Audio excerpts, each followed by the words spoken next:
Kung madiskarte ka, magagawan mo yan ng paraan. Nay, ang kailangan ko ay mag-aral, hindi ang magtrabaho. Di lang naman para sa akin tong ginagawa ko, Nay, kundi para sa ating dalawa. Huwag po kayong mag-alala, Nay. Pagpupursige po ako para makapag-aral ako.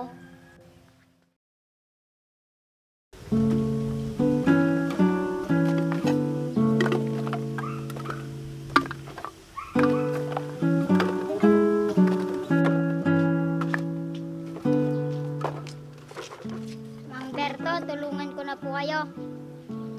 Ang bait mo talagang bata. Bakit pala nasa kalsada ka, palakad-lakad? Naghahanap po kasi ako ng pwedeng pagkakakitaan. Bakit? Nasaan bang nanay mo? Nasa bukid po, nakikitanim. Ganun ba? Halika, tulungan mo akong mag-ayos sa kalakal ko. Sige po, Mang Berto.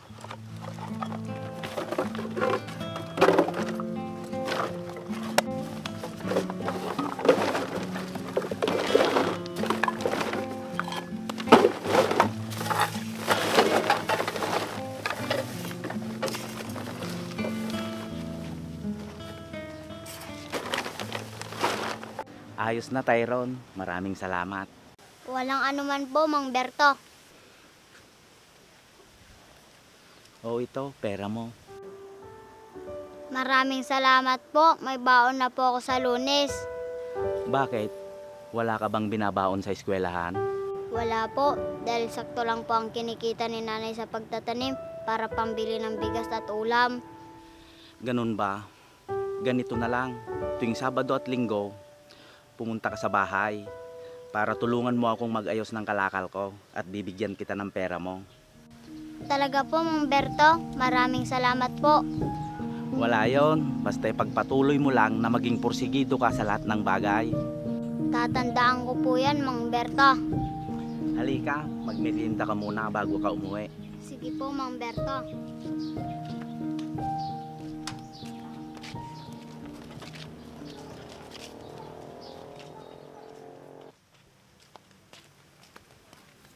Nay, andito na po ako. Mano po? Anak, saan ka galing? Kila Mang Berto po, Nay. Bakit pumunta ka doon? Tinulungan ko po siya na ayusin yung mga kalakal niya. Ganun ba? Ito po, Nay, pangdagdag nyo, pangbili ng bigas. Saan galing yan, anak? Binigay po ni Mang Berto. Itabi mo na lang yan, pambaon mo. Dapat matuto ka ng mag-ipon at magtabi para sa sarili. Opo, Nay, tatandaan ko po yan. Mabuti yan, anak. Nay, pwede ba akong pumunta kay Mang Berto tuwing Sabado at Linggo? Oo naman, anak, kung yan ang gusto mo. Para naman po may pagkakitaan ako. Ang anak ko talaga. Halika na at kumain na tayo. Sige po, Nay.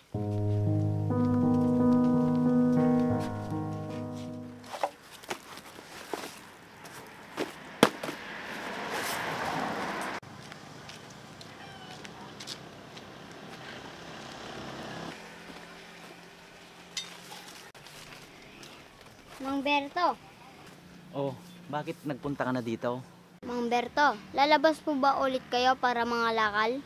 Oo, baka may magbenta pa ng mga kalakal. Ganun po ba?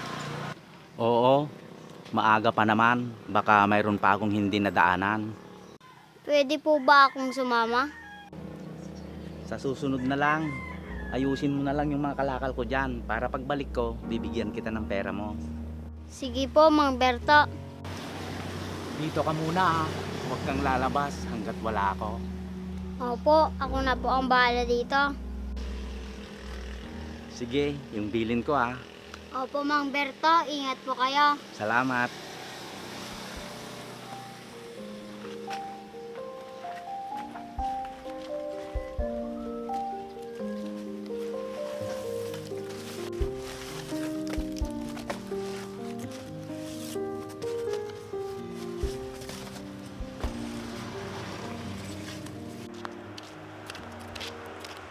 Bakal bote!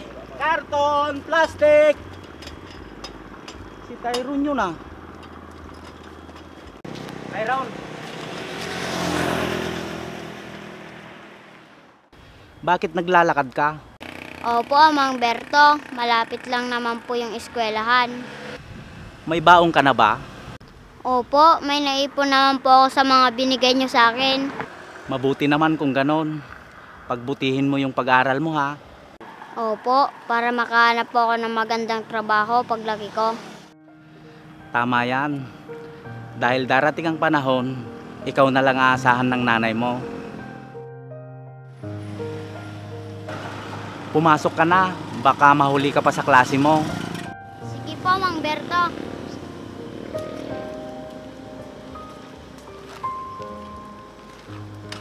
Bakal, bote, karton, plastic. Oh, Tyrone, bakit ka naglalakad? Di ba ang layo pa ng eskwelahan nyo? Para tipid po sa pamasahe, Ate Rose. Ganun ba? O, baka wala ka rin baon. Meron naman po akong naipon sa pangangalakal, Ate Rose. Ang sipag mo talaga, ipagpatuloy mo lang yan. Opo, Ate Rose. O sige.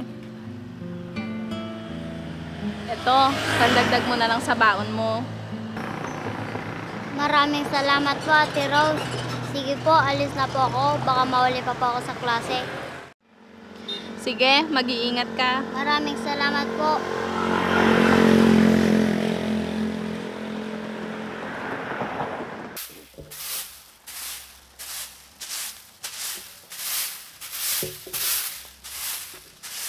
O anak, papasok ka na ba? Opo, Nay. Bakit po? Anak, wala na kasi akong pera pambaon mo.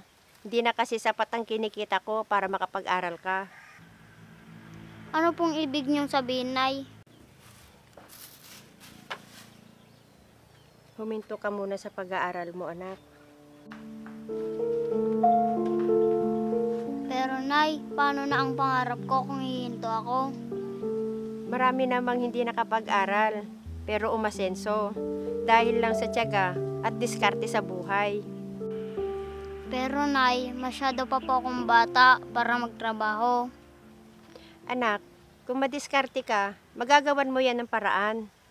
Nay, ang kailangan ko ay mag-aral, hindi ang magtrabaho. Di lang naman para sa akin tong ginagawa ko, Nay, kundi para sa ating dalawa. Huwag po kayong mag-alala, Nay. Magpupursige po ako para makapag-aral ako. Tawarin mo ako, anak. Tandaan mo, sa lahat ng gagawin mo, nasa likod mo lang ako. Salamat po, Nay.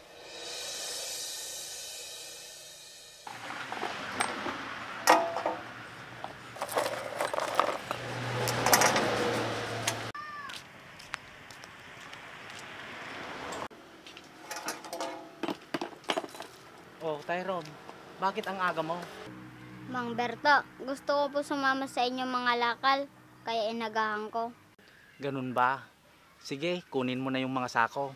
At ayusin ko lang yung bike para mga lakal na tayo. Sige po, Mang Berto.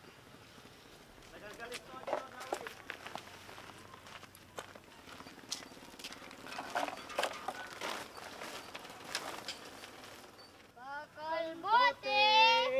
Plastic, karton. Bakal, bote, plastic, karton. Bakal, bote, plastic. Mang Berto, tignan natin yung sako kung may plastic na pwedeng kunin. O sige.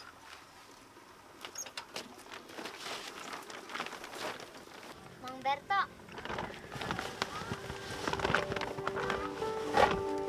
O Tyrone, ano ba ang laman ng sako?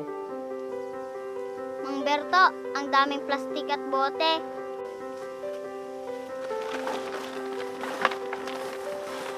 Ang swerte natin ngayon, Tyrone. Panigurado, malaki ang kikitain natin ngayon.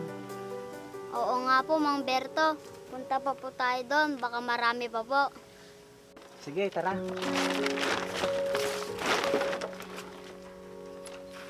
Bakal, bote, plastic, karton, bakal.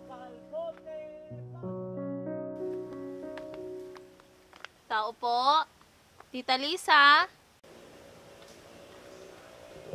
Oh, Rose. Bakit ka nandito? Tita, gusto niyo po ba ng trabaho? Ano namang klaseng trabaho? Tagaluto po, tita. Doon po sa pinagtatrabahuan ko. Naku, oo naman. Gustong gusto ko. Sandali lang po at tatawagan ko lang po ang boss namin.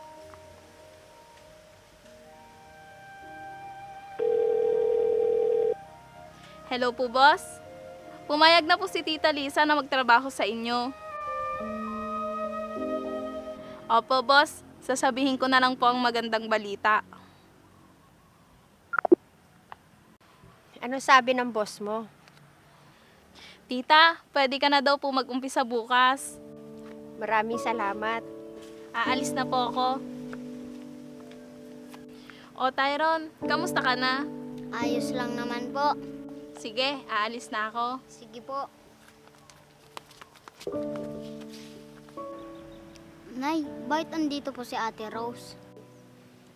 Inalokan ako ng trabaho na Ate Rose mo, anak. At natanggap ako. Talaga po, Nay. Mabuti naman po kung ganon.